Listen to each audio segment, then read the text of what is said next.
Hi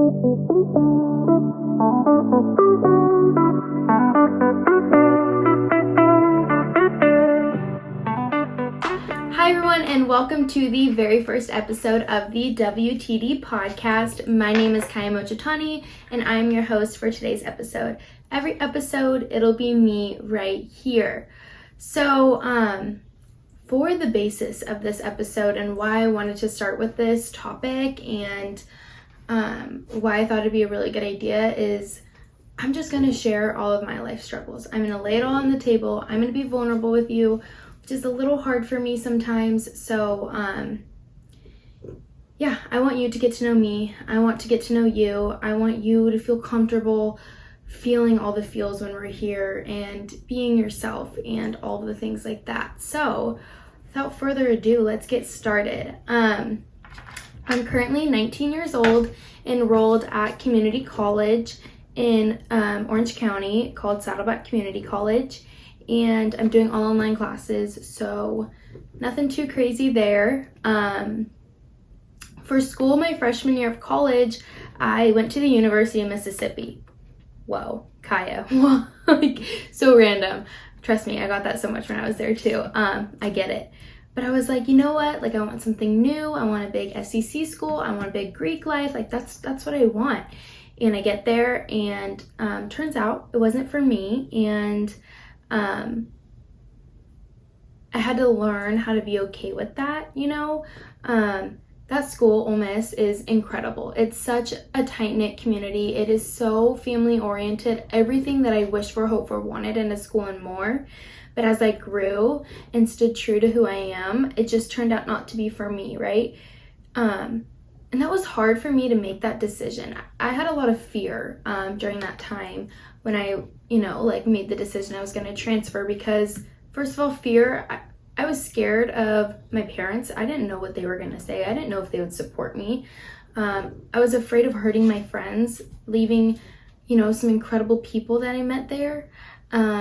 I was scared that I had no idea I had the power to make that decision and was capable of it. And I doubted myself a lot. I was like, Kyia, are you sure that you can do this? Are you sure you can handle this? Like all of these thoughts were running through my head. And it got to a point where I was like, I don't know. Like, I don't know if I can make this decision because this decision was and is the first time that I made a decision for myself to make myself happy. And I was so nervous because I've always done things for the service of other people. I've always tried to please other people, please my parents, please my family, this was the first time I was like, okay, Kyia, this isn't for you. And you're able to step away and you're able to make whatever you want out of your life. And it took me a lot to get there. And in further episodes, we'll talk about that. We'll talk about self-doubt. We'll talk about, making decisions for yourself, facing your parents and all of those things and how we can develop and how we can grow as individuals, as strong individuals. So that's school and a little bit about my family. So I'm a middle child, right? I have an older sister who's 21 and a younger brother who's 15. And, there's me, 19 years old in the middle. And I have two awesome, loving parents. They are incredible and sacrifice and do so much, and I'm forever blessed. My dad, he is from Japan, and my parents got married at 2 weeks out of high school because my dad would have had to go back to Japan and not stay in the States. And so my parents got married and was like, I don't know if this is forever, but sure, why not? And here we are now. My dad's so funny. He I like to call him a meme. My dad is such a meme. He's like incredible and is so hardworking and sacrificed so much for our family, and I'm seriously forever grateful. He's awesome. But yeah, so that's family and school. Another thing is health. So Recently, I've been dealing with a lot of like bloating or abdominal pain, and it got to the point where I literally would just break down in tears. Like I couldn't move. It was so painful. It was every time after I ate, right? So it was like, why would I even want to eat if I'm just gonna feel so crappy? But when I get into fitness, I'll talk more about my eating and stuff. But yeah, so I've been doing so many tests, ultrasounds, x-rays, blood test, literally every test that you can think of and more. And then recently I just got a colonoscopy, which is they stick a camera, put you to sleep, stick a camera up your behind and look through your colon, right? And they found a few small hemorrhoids, and said that was not really anything to worry about. And they've concluded that I have IBS constipation predominant, which is yeah, I have trouble going to the bathroom. Like nothing moves here at all. TMI, and I'm so sorry if you're eating or about to eat or thinking of food or something. Like it's disgusting, and I know. But I'm on this new IBS regimen, and that's been helping.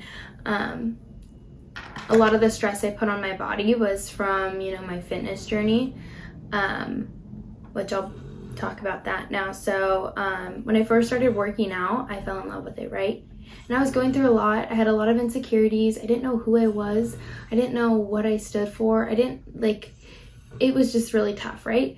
And so I took all of those insecurities and just put it into working out and controlling that realm of my life, because that's the only realm of my life I felt like I had control of. So yeah, I would work out twice a day.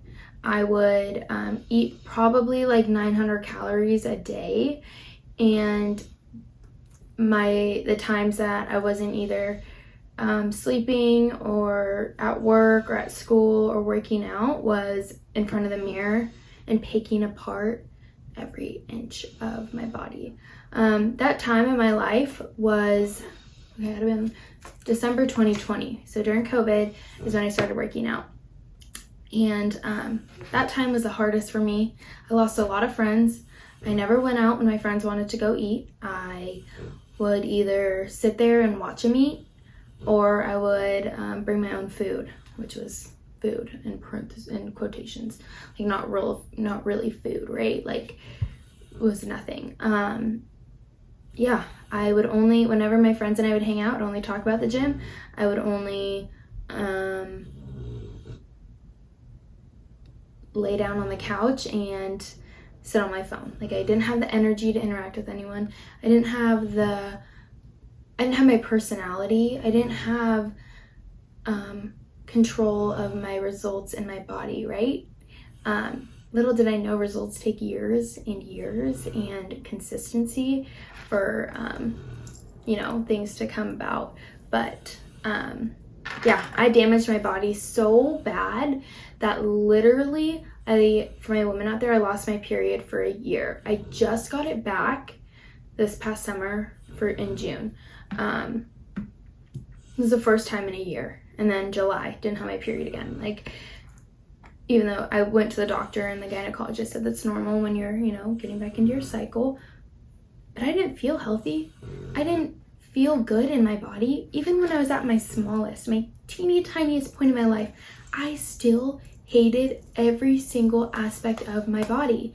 And it was just so defeating. There was no end. There was no winning. It was just such a dark time in my life. I lost friends. I lost weight. I had such an unhealthy mindset, unhealthy relationship with food, with the gym, with everything. It controlled all parts of my life. And you know, right now I'm dealing with the repercussions, right? So like I'm having IBS and stress about food because of the stress and the damage that I put on my body. Hence I'm getting help. I'm going to a dietitian and an eating disorder therapist. I'm feeling so much better at the gym. I don't work out to burn calories or to have this aesthetic body. I'm working out for my mental health because that's what makes me feel good, right? I'm working out and doing things and fueling my body for the right reasons. Hence, it's a little tough, you know, like, because I have to restrict a few things because with IBS, like certain foods trigger your stomach. but I'm not using that as a restrictive outlet, right? I'm using that as, okay, trial and error. This is what messes it up. This is what doesn't. And you better fuel your body with the things that don't mess with your stomach to get the results, to feel good, to fuel, to show up as your best self, right? To no longer sit in the mirror and just cry and pick at your fat or any of that, right? So I'm good. I'm healthier now for sure. And I feel good in my body, and I feel happy, and I feel accepted within myself. And that's all I was looking for. And my next point would be relationship. So I've been in a almost 5-year relationship with Jake Stammer. He is so incredible and so special to me. He has treated me like a princess from the start, and makes me so happy and sacrifices so much for us. And yeah, so he goes to Boise State, and I went to University of Mississippi, right? So long distance, that was a 1,000+ like stretch, but we made it work. And long distance was so easy. We communicated. We said, you know, all of our life it's been Jake and Kyia, because we've been dating since we were 14, 15 years old. It's always been Jake and Kyia. Jake and Kyia this, Jake and Kyia right here, Jake and Kyia, Jake and Kyia, Jake and Kyia. But for the first time in our life, he was able to be Jake and I was able to be Kyia. And we were able to grow as individuals in completely different spaces and across the country, and then come together when we were together and just love on each other for all that we've grown and grow together as a couple, right? So he's gonna come on here, hopefully. I'm hoping to convince him for a few want to date episodes, and we're gonna talk all about our juiciest arguments and all about how juicy questions of that, and hopefully he'll come on. I'm 99.9% sure I can convince him, but we'll see. But yeah, he's incredible, and we've been through a lot of ups, we've been through a lot of downs, and our relationship is nowhere near perfect. I still have a lot to work on. He's got a lot to work on. We have a lot to work on together. But at the end of the day, we just love on each other so hard, and we just care about each other so much. And he's like my biggest blessing and my best friend, and I just love on him so hard. He's amazing. If you ever get to meet him, you would know like exactly what I'm talking about. Like, he's just such a nice kid, and I can only speak so great words of him. And yeah, so we went over a few key points: family, health, school, fitness, and relationship. Yeah, I can't wait to open up more throughout the this podcast. It's basically going to be a lot of like lessons that I've learned, or mindset tricks and tips on how we can develop and how we can become better 1% every day. I know you guys have probably heard that, but it's true. So yeah, stay tuned. I'm so excited to see where this goes, guys. And I hope you get a lot out of it. And this has been a forever dream of mine, and I'm so beyond blessed. And I just want to thank you from the bottom of my heart for giving me a space and a place where I can be vulnerable and I can be myself. And no, not every episode is going to be like sad and like, like not so much fun things to talk about. We're going to have fun on here. We're going to, take on this journey together. But yes, I love you guys so much. This podcast is for the dreamers, the doers, and the go-getters. I literally love you so much. It's indescribable. Have the best day ever.